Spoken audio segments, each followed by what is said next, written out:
जैसा कि आपको थंबनेल देख करके मालूम लग गया होगा कि आज हम किस विषय पर चर्चा करने वाले हैं। सीबीएसई के द्वारा एक नई गाइडलाइन जारी की गई है, एक नया अपडेट है। पहले जो बोर्ड एग्जाम 12th की हुआ करती थी उसे अपडेट किया गया है।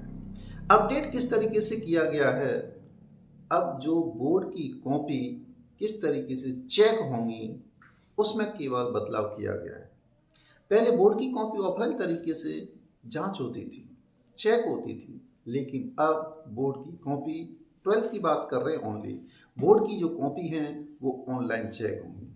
ऑन स्क्रीन मार्किंग सिस्टम लागू किया जा रहा है सीबीएसई के द्वारा।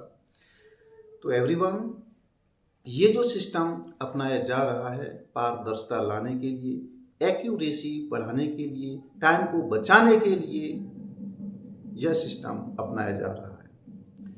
अब हर क्षेत्र में डिजिटलीकरण किया जा रहा है, तो डिजिटल तरीके से अब आपकी कॉपी चेक होंगी। कोई भी टीचर है कॉपी चेक करेंगे वो ऑन स्क्रीन मार्किंग सिस्टम के हिसाब से चेक करेंगे। स्क्रीन पर कॉपी चलती रहेगी और उसकी मार्किंग करते रहेंगे। तो पहले यह केवल 12th के लिए लागू किया जा रहा है। अगर 12th में इसके रिजल्ट अच्छे आने लगे तो फिर इसे 10th के लिए भी अप्लाई किया जाएगा। अगर ये सीबीएसई में अच्छे तरीके से अप्लाई हो जाता है, इसके रिजल्ट अच्छे आते हैं, तो अदर स्टेट में भी, अदर जो स्टेट बोर्ड है उनमें भी यह सिस्टम लागू किया जाएगा। तो यहाँ पर सीबीएसई के द्वारा बहुत बड़ा अपडेट किया जा रहा है, जो सभी के लिए बेहद खुशी की बात है। खुशी की बात मैं इसलिए कह रहा हूँ क्योंकि ट्रांसपेरेंसी आनी चाहिए, पारदर्शिता के साथ सभी काम होने चाहिए।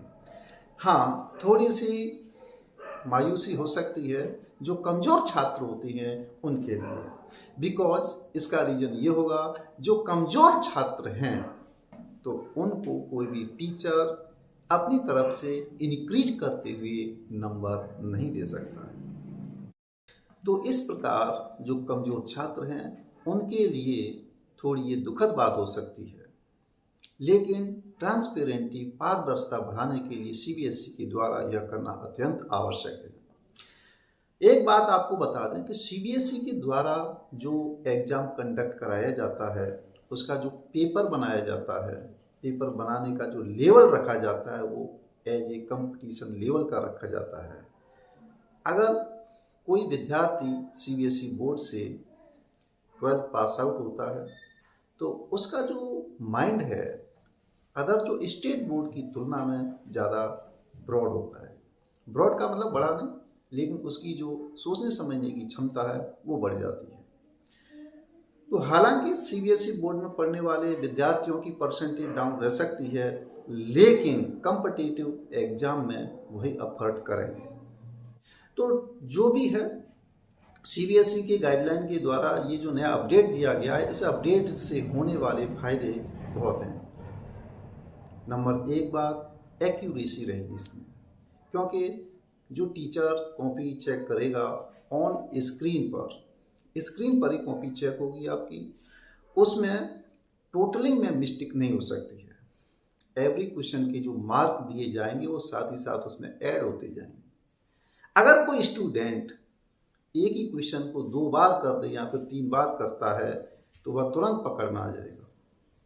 पहले उसके नंबर चढ़ा दिए जाएंगे तो उसी नंबर के क्वेश्चन को दोबारा काउंट नहीं किया जाएगा।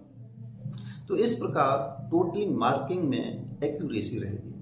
दूसरी बात, सीबीएसई के द्वारा बोर्ड की कॉपी को अदर स्टेटों में भी भेजा जाता था। अदर राज्यों में अगर भेजा जाता है तो वहाँ पर टाइम लगता है, तो वो जो समय लगता था वह समय अब नहीं लगेगा। ऑनलाइन हो जाएगी कॉपी, उसमें एक लिंक प्रोवाइड कराई जाएगी और उस लिंक पर आईडी पासवर्ड के माध्यम से कोई भी टीचर उसे खोल सकता है जिसके पास वो कॉपी जाएगी। उन्हें ऑन स्क्रीन मार्किंग सिस्टम के हिसाब से कॉपी चेक होंगी। तो इससे क्या है, एक तो जो समय लगता है रिजल्ट निकालने में वो समय बहुत कम लगेगा, जल्दी रिजल्ट डिक्लेयर किया जाएगा। तो इसी साल से यह बहुत बड़ा अपडेट किया जा रहा है। और जो कुछ बच्चे होते हैं जो इंग्लिश लैंग्वेज लिखने में परेशानी महसूस करते हैं। तो कुछ जैसे क्लीवर टाइप के बच्चे होते हैं तो कुछ ऊपर लाइन सही लिख दी और बीच में अपनी व्हाट्सएप भी लैंग्वेज लिख देते हैं, या जो सेंटेंस कंप्लीट नहीं होता है उस टाइप की लैंग्वेज लिख देते हैं। अब टीचर की जिम्मेदारी होती है कि सही तरीके से कॉपी चेक की जाए। अब प्रत्येक टीचर सही तरीके से कॉपी चेक करेंगे तो थोड़ा बहुत बच्चे का भी नुकसान होगा। जो सही लिखेगा उसी को नंबर मिलेंगे, कहने का मतलब ये है। तो इसलिए ट्रांसपेरेंटी सब तरीके से होने वाली है। जो भी लिखा जाएगा बच्चे के द्वारा केवल उसी पर ही सही मार्किंग की जाएगी।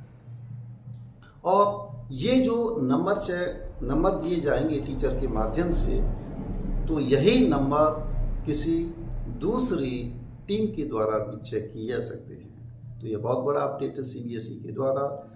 जो समय लगता था रिजल्ट क्लियर करने में, अब इतना समय नहीं लगेगा।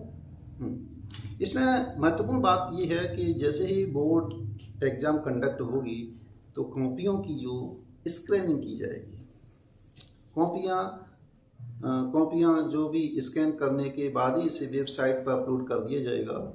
तो ये जो सिस्टम है पूरा का पूरा, ये जो आप इसमें देख ही रहे हैं, यहाँ पर इस साइड में मैंने प्रदर्शित कर दिया है। इस पूरी गाइडलाइन है सीबीएसई की, आप इससे पढ़ करके देख सकते हैं। तो जो भी सेंटर बनाए गए हैं तो उन सेंटरों पर कंप्यूटर लैब स्थापित किए गए हैं। तो उन कंप्यूटर लैब में किस तरीके से उसमें डाटा होना चाहिए, कितनी स्पीड रहनी चाहिए, पूरा का पूरा इसमें डिटेल से समझाया गया है। लेकिन खैर हम ज़्यादा डिटेल से नहीं समझे, अपनी जो काम की चीज़ है केवल वो हम समझ रहे हैं यहाँ पर कि ट्रांसपेरेंसी डिजिटलीकरण की तरफ सीबीएसई का ये एक अनूठी पहल है। अगर इसमें सफलता मिल जाती है तो अदर राज्य भी ये जो गाइडलाइन है, ये जो मेथड है इनका डिजिटलीकरण का, इसे भी अपनाया जाएगा।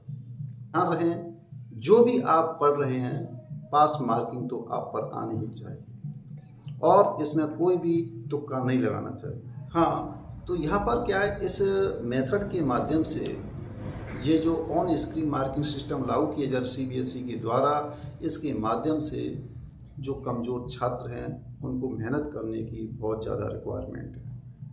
कोई भी इसमें तुक्काबंदी यूज़ नहीं कर सकता है कि इसमें थोड़ा सा भ्रमित करने का प्रयास किया जाता है लड़के के द्वारा, स्टूडेंट के द्वारा, तो वो अब नहीं चलेगा।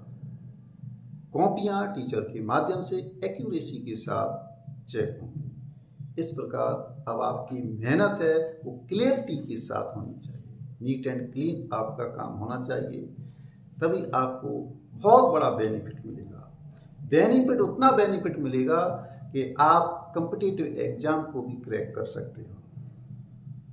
बिकॉज सीबीएसई का जो पैटर्न है, अन्य जो स्टेट बोर्ड हैं उनके जो पेपर जो बनाए जाते हैं उनसे लेवल थोड़ा ऊपर होता है।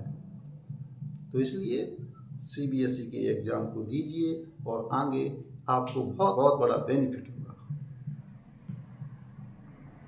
तो मिलते हैं नेक्स्ट वीडियो में। Thank you.